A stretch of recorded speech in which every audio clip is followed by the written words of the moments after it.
Hello, welcome to my first ever voice-over vlog. Tara, ubani ko ninyo maghinglo diri sa among gubot kay nga kwarto. Magbisaya rata kay Bisaya man tang dako. Kabalo mo kaning pagpanghinglo bitaw sa balay, dili gyud siya lalim nga trabaho, samot na og natay gamay nga bata.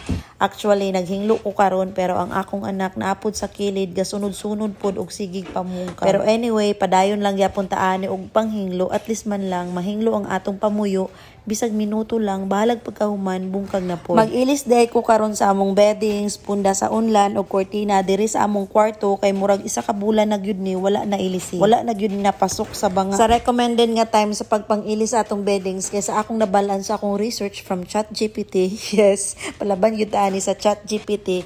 Ang beddings daw nato kailangan nato ilisan once a week ang ideal or every 2 weeks. Pwede ra 2 weeks kung ang nangatulog sa atong bed is kanang permi nagahimasa. Pero kami murag dito gyud mi masulod sa once a week. Pero sige na lang, good pangyo na lang mi, at least man lang mailisan ni karon. Then sa atong unlan pud di ay dapat 2 to 3 days to 1 week dapat mailisan ang atong punda sa unlan according to ChatGPT gyapon na.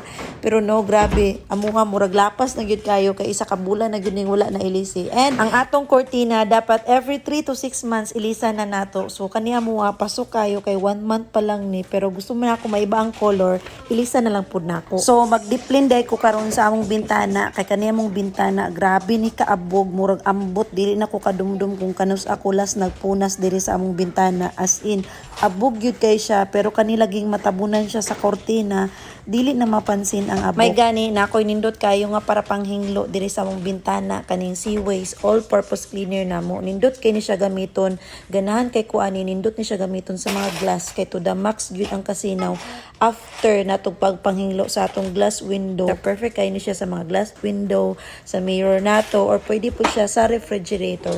So much for that. Kani among bed ako po ning i-deep clean kay dili na gyud siya madala nga paspasan lang ni among bed. Kay ang mga alikabok nga namilit diri sa bed namo dili gyud madala og paspas lang, kailangan gyud siyang i-vacuum.